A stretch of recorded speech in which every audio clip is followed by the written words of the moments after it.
하나님 말씀 함께 보겠습니다. 함께 보실 하나님 말씀은 요한계시록 14장 14절에서 20절까지입니다. 요한계시록 14장 14절에서 20절까지 다 찾으신 줄 알고 한 목소리로 함께 합독하도록 하겠습니다. 함께 읽습니다. 시작. 또 내가 보니 흰 구름이 있고 구름 위에 인자와 같은 이가 앉으셨는데 그 머리에는 금 면류관이 있고 그 손에는 예리한 낫을 가졌더라. 또 다른 천사가 성전으로부터 나와 구름 위에 앉은 이를 향하여 큰 음성으로 외쳐 이르되 당신의 낫을 휘둘러 거두소서. 땅의 곡식이 다 익어 거둘 때가 이르렀음이니이다 하니 구름 위에 앉으신 이가 낫을 땅에 휘두르매 땅의 곡식이 거두어지니라. 또 다른 천사가 하늘에 있는 성전에서 나오는데 역시 예리한 낫을 가졌더라.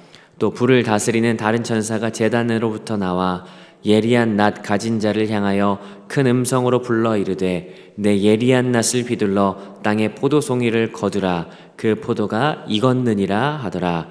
천사가 낫을 땅에 휘둘러 땅의 포도를 거두어 하나님의 진노의 큰 포도주 틀에 던지매 성 밖에서 그 틀이 밟히니 틀에서 피가 나서 말 굴레까지 닿았고 1600 스타디온에 퍼졌더라. 아멘. 함께 말씀을 살펴보도록 하겠습니다. 우리는 요한계시록을 함께 묵상하는 중에 있습니다. 오늘은 그런 질문으로 한번 시작을 해보고 싶은데요.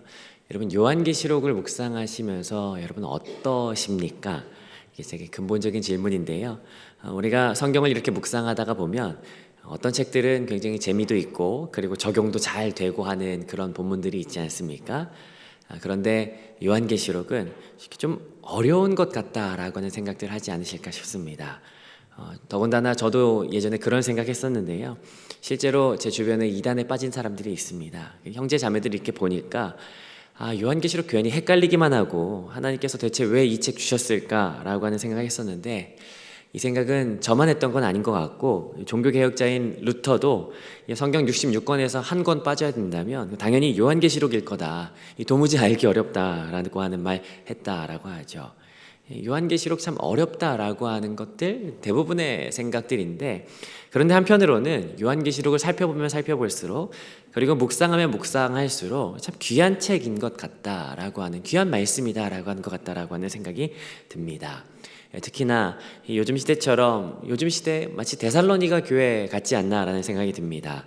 주님이 곧 오신다라고 하거나 아니면은 아예 안 오실 것처럼 살아가고 있는 이 시대 가운데 우리가 매주 수요일 외치지 않습니까? 아멘, 주 예수여 오시옵소서, 마라나타 이 외치는 이 외침처럼 예수님의 오심을 기대하고 고대하게 만드는 것, 이것이 바로 요한계시록이 우리에게 주는 메시지이며 우리에게 쓰여진 목적이지 않을까라고 하는 생각이 들죠.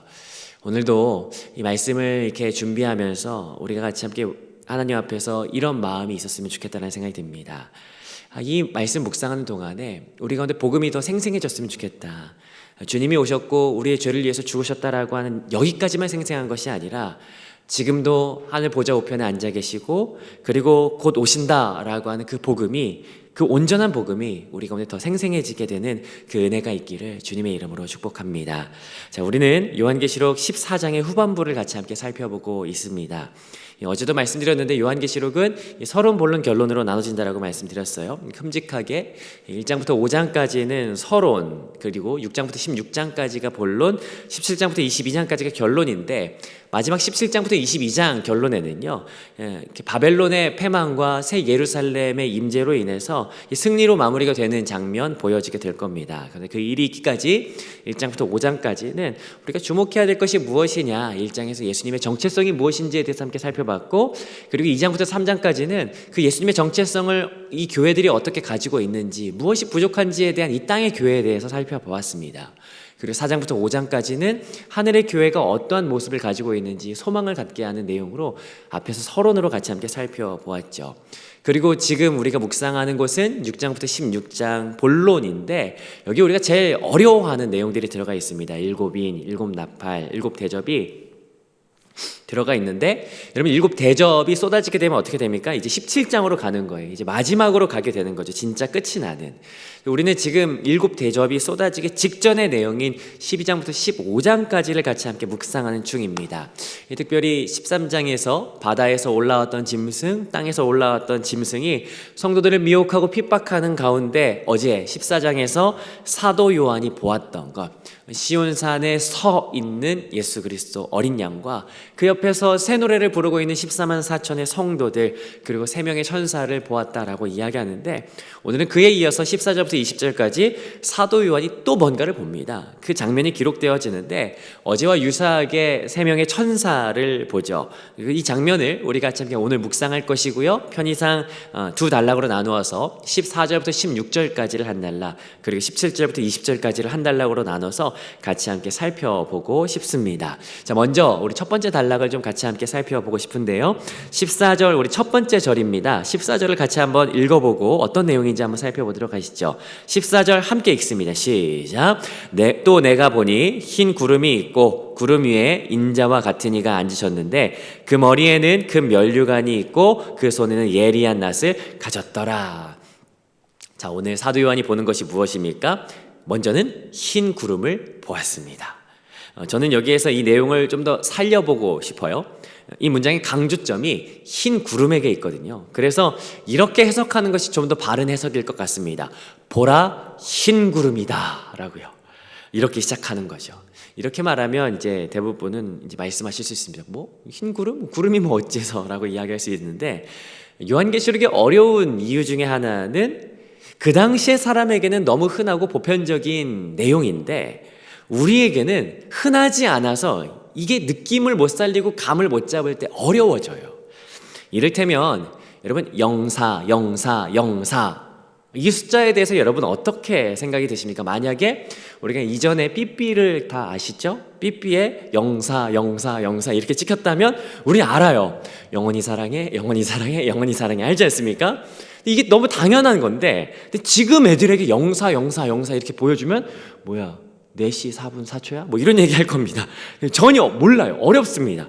이런 것처럼 어려워요. 당시 사람들은 잘 알았을 거예요. 그런데 우리는 익숙하지 않은 이미지이기 때문에 이게 어려워지는 거죠. 보라, 흰 구름이다 라고 이야기했을 때 우리는 애매하지만 그 사람들은 분명히 알았을 겁니다. 그건 아마 다니엘 7장 13절에서 14절에 있는 이미지, 여기에 보니까 다니엘이 환상을 보거든요. 근데 그 환상 가운데 인자 같은 이가 오시는데, 그 인자 같은 이는 메시아를 말하죠. 메시아가 오시는데 뭘 타고 오냐면요, 구름을 타고 오세요. 그러니까 사람들은 이 내용을 다 알았을 거고, 보라 흰 구름이다 라고 이야기하면 단박에 알았을 겁니다. 아, 그 약속하신 메시아구나 라고 하는 것을 알았을 거예요. 여러분 보십시오. 14절 중간에 구름 위에 누가 있습니까? 아니나 다를까 인자 같은 이가 있습니다. 아, 그래, 우리를 구원하실 인자 같은 이가 계시구나, 그걸 보는 거죠. 자, 그런데 인자 같은 이가 누굴까? 표현들 좀 정리를 하면 좋죠. 예수님께서는 자신을 누구라고 이야기하십니까? 인자라고 하세요. 그러니까 이 인자 같은 이는 누구냐면 예수님이시죠. 근데 이 예수님께서 어떻게 계시냐면요, 어떻게 계세요? 앉아 계시다라고 이야기합니다. 특별히 여러분 하늘 보좌에 앉으셨던, 요한이 봤던 요한계시록 4장의 환상 가운데 봤을 때 하나님께서 하늘 보좌에 앉으셨다, 좌정하셨다라고 하는 그 표현과 동일한 표현을 여기 쓰고 있는데, 하나님의 아들 예수 그리스도께서 하나님의 권세를 가지신 분으로서 앉아 계신 동일성을 이야기하고 있는 것이죠. 그런데 그 머리에는 뭘 쓰고 계세요? 금 면류관을 쓰고 계시다. 특별히 면류관이라고 하는 것은 그냥 어떤 상을 이야기하는 것이 아니라 스테파노스라고 해서 이 전쟁에서 승리한 자에게 주는 이 월계관, 이 왕권을 지닌 자에게 주는 이 관, 그것을 이야기하는 특별한 단어입니다. 그러니까 이 통치자이며 주권자이신 예수님의 모습이 보여지는 거예요. 자, 그런데 이 예수님의 손에 무엇을 들고 있느냐, 이게 중요하거든요. 자, 뭘 가지셨습니까? 우리가 눈으로 보니까 무엇을요? 낫을 가지셨어요. 어떤 분은 그러실지 모르겠죠. 그래, 예수님이 농사를 지시는구나. 아니고요. 어떠한 낫을 가지셨는지 보십시오. 예리한 낫. 특별히 여기 예리하다라고 하는 말은 오크시스라고 해서요, 아주 예리한 낫이에요. 그냥 시퍼렇게 서 있는 그 날이 서 있는 낫을 가지고 계시죠. 여기서 궁금해집니다. 예수님께서 낫을 가지고 과연 뭘 하실까? 15절 같이 한번 읽어보시죠. 함께 읽습니다. 시작. 또 다른 천사가 성전으로부터 나와 구름 위에 앉은 이를 향하여 큰 음성으로 외쳐 이르되 당신의 낫을 휘둘러 거두소서. 땅의 곡식이 다 익어 거둘 때가 이르렀음이니이다 하니. 어제처럼 천사가 등장합니다. 근데 어디로부터 등장합니까? 성전으로부터 등장해요. 여러분 요한계시록을 볼 때 여러분 어디에서 왔는지, 그가 어떠한 모습인지 굉장히 중요해요.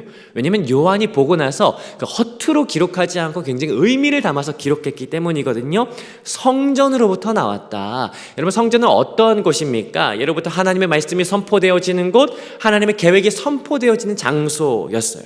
그러니까 이 천사가 성전으로부터 나왔다라고 하는 것은 하나님의 계획을 받아가진 그 천사가 나와서 무엇을 하는지 보십시오. 뭐랍니까? 구름 위에 앉은 이를 향해서, 예수님을 향해서 뭐래요? 외치는 거예요. 뭐라고 말합니까? 휘두르십시오, 거두십시오, 낫을 휘두르십시오, 거두십시오 라고 이야기하는 거죠. 왜요? 그 땅의 곡식이 다 익어서 거둘 때가 되었습니다 라고 하는 것. 여러분 낫을 휘두르다, 곡식을 거두다 라고 하는 것, 이게 무엇을 이야기할까? 우리가 아마 이미 익히 찬양들을 통해서 여러분 접했기 때문에 아마 아실 겁니다. 익은 곡식 거둘 자가 없는 이때에 누가 가서 거둘까? 추수할 때가 이르러 들판은 희어졌네. 여러분 이게 어떠한 의미입니까? 사람들을 하나님의 나라 가운데로 불러 모은다, 이런 의미이죠. 달리 말하자면 예수님께서 추수하신다라고 하는 것은 어떤 의미냐면 마지막 때가 되어서 주께서 주의 백성들을 이제 불러 모으신다, 거두신다라고 하는 것 이야기하는 거죠. 자, 그런데 여기서 신학적으로 하나 생각해 볼 거리가 하나 있습니다. 뭐냐면 예수님께서 거두시는데, 추수하시는데 누구의 말에 의해서 거두시는 거예요?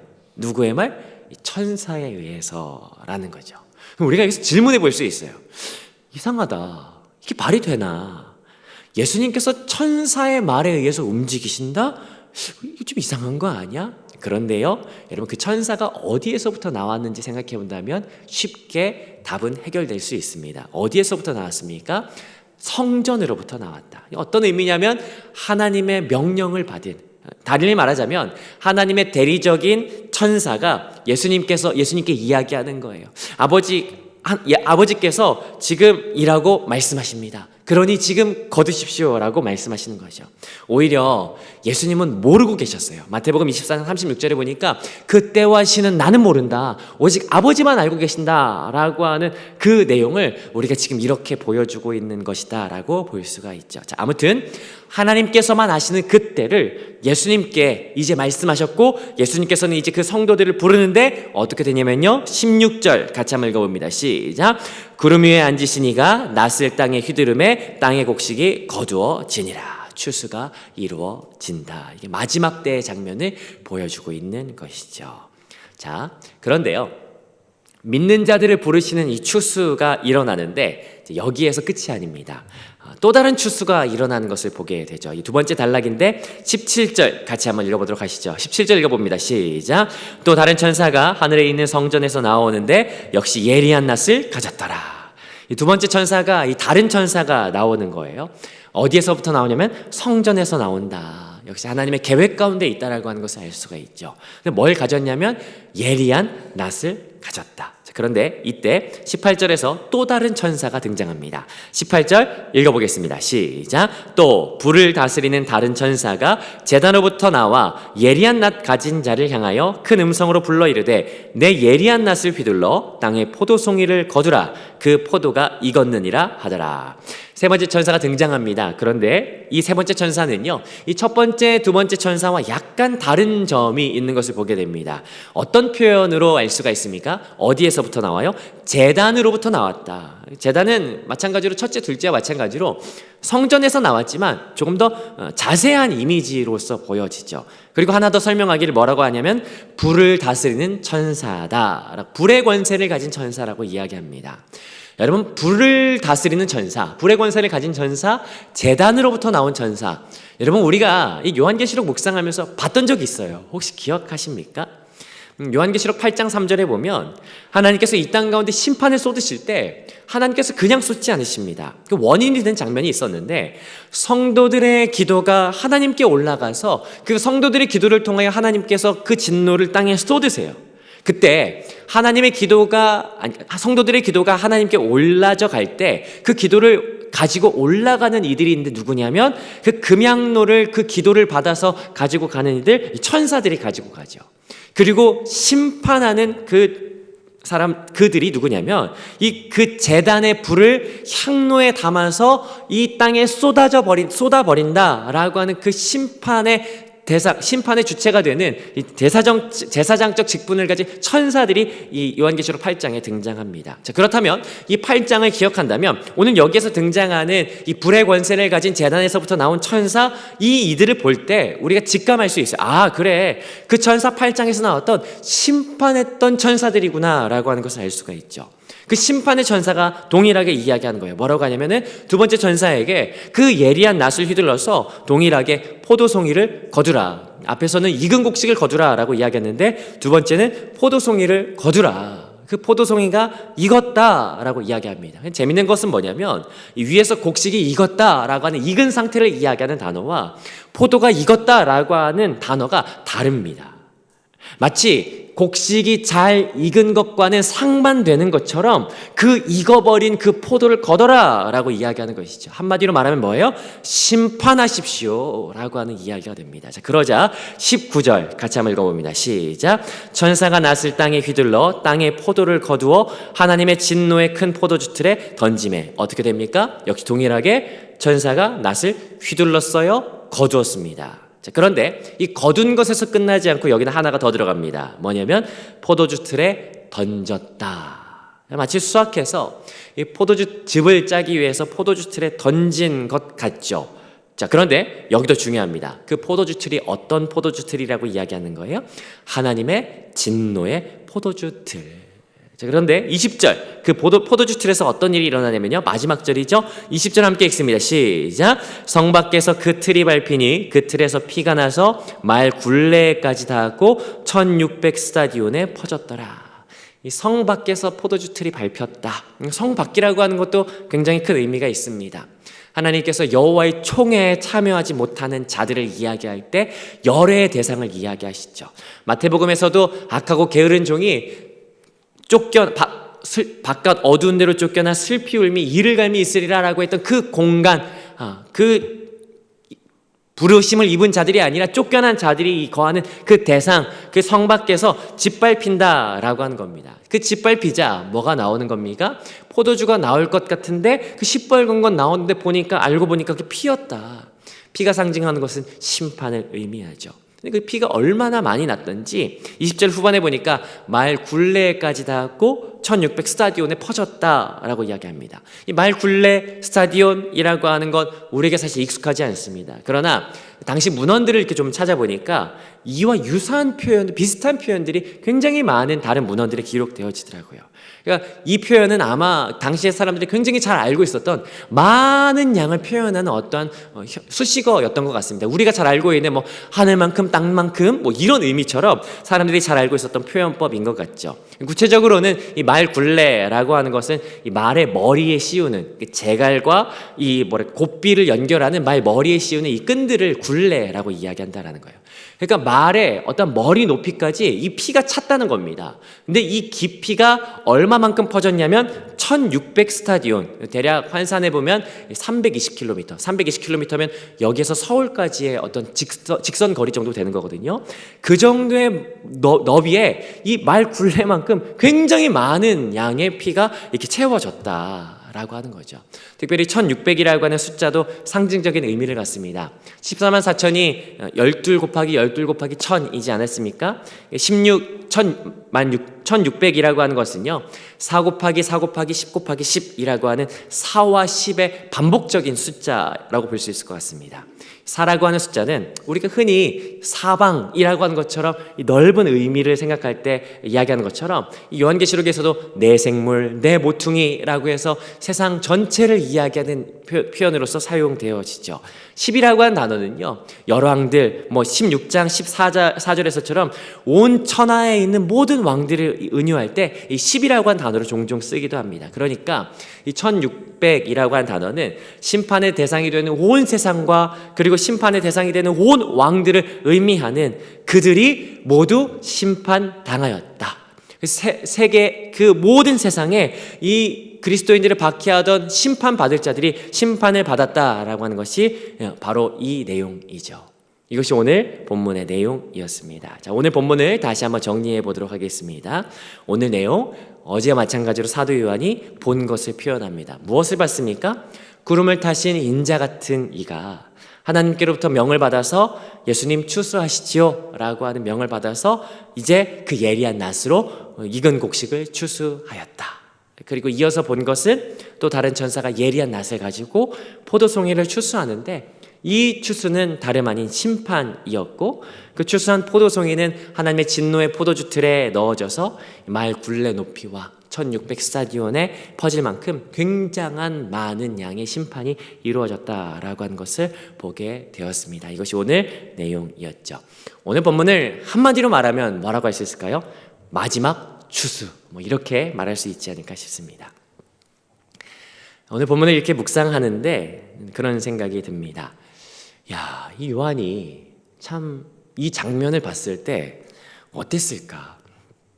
많은 사람들이 영화 아니면 드라마 여러 가지 미디어들을 보고 나서 감동이었어, 너무 좋았어, 그런 표현들 많이 하는데 요한도 지금 본 거지 않습니까?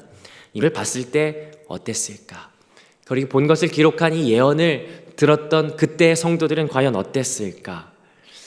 당시 그리스도인들에게는 굉장히 큰 박해가 있었습니다. 상징적으로 보여주는 것이 13장의 내용이죠. 큰 권능을 가진 바다에서부터 올라왔던 짐승이, 그리고 큰 기적을 행하는 이 땅에서부터 올라온 짐승이 얼마나 그리스도인들을 박해하고 괴롭히던지, 그들을 얼마나 물어뜯고 죽이던지. 그런데 그 장면에 이어서 하나님께서 오늘 환상으로서 보여주시는 것, 그들의 끝을 보여주시는 거죠. 끝이 있다라고 하는 것을 보여주세요. 그러면서 결국에 하고 싶으신 말씀 무엇입니까? 인내해라, 조금만 참아라. 그래서 14장의 중심에는요, 12절 13절이 14장의 중심이에요. 죽음도 두려워하지 않는 그 인내가 바로 그 성도들에게 주어지는 이 메시지이죠. 그래서 아마 이것을 보았던 요한은요, 이 말씀을 들었던 그 당시의 성도들은요, 좀 더 용감해지지 않았을까 싶어요. 그래, 조금만 더 버텨보자, 조금만 더 인내해보자 라고 하는 것, 그 인내를 붙잡았지 않았을까 싶습니다. 그런데 가만히 생각해 보면 그 인내가 오늘 우리에게도 필요하지 않나라는 생각이 듭니다. 사실 우리에게는 고난, 박해, 위협 이런 건 없죠. 그런데 사실 우리에게 더 큰 위협과 고난이 존재하지 않나 싶습니다. 뭐냐면 우리가 목숨을 내놓고 예수를 믿는 것이 아니라 우리에게 있는 유혹이지 않나 싶어요. 우리의 성도의 신앙을 퇴색시키고 연약하게 만드는 건 유혹. 화려한 이 세상을 바라보면서 이 세상과 짝하고 싶은 유혹. 주님 아직 안 오시니까 그냥 안 오실 거야 라고 하는 말은 안 해도 그냥 안 오실 것처럼 살아가는 이 성도의 나태함을 가져오는 이 유혹. 차라리 저는 그런 생각도 해요. 제가 유혹 가운데 너무 연약해지는 이 모습을 보며 차라리 그냥 박해가 있었으면 좋겠다. 왜냐하면 박해가 있으면 그냥 가짜와 진짜는 분명하게 나눠지니까. 이 시대가 얼마나 무서운지 우리의 믿음을 퇴색시키고 무기력하게 만들고 신앙의 믿음의 힘을 잃어버리게 만드는 것, 이게 사실 과거에 있었던 그 고난보다 고난과 견줄 수 있을 만큼 가장 강력한 위협이지 않을까. 그런데 오늘 이때 우리가 이 말씀을 통해서 다시 한 번 더 우리의 믿음을 새롭게 해야 하는 것 아닌가라고 하는 묵상이 되어지죠. 무엇입니까? 추수 때가 있다. 예수님도 모르시지만 그때가 되면 하나님께서는 천사들을 향하여 말씀하실 것이고 그 명을 가진 천사가 예수님에게 예수님 이때입니다 라고 말할 그때가 분명히 있다. 그리고 예수님께서는 양과 염소를 가르치듯이 심판과 주의 백성들을 거둘 그때 걷어지는 이가 있는가 하면 술틀에 짓밟힐 그 포도주 틀에 짓밟힐 자가 분명히 있다라고 하는 것을 우리가 이 말씀을 통해서 보게 됩니다. 여러분, 그날이 있습니다. 이 땅에서의 삶이 영원하지 않습니다. 그러므로 오늘 이 말씀을 통하여 오늘 하나님께서 우리에게 주시는 말씀, 성도여 깨어 있으라, 이것이 아닌가.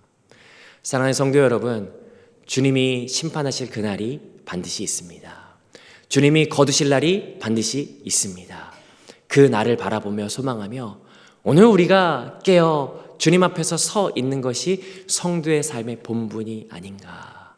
오늘 이 말씀을 붙들며 주님, 그렇습니다. 제가 오늘도 깨어서 주님 앞에서 신실하게 살아갈 수 있는 오늘 이 하루 되게 하여 주시옵소서라고 같이 함께 간구하며 고백하며 주님 앞에 소망을 두는 주의 백성들 되시기를 주님의 이름으로 축복합니다.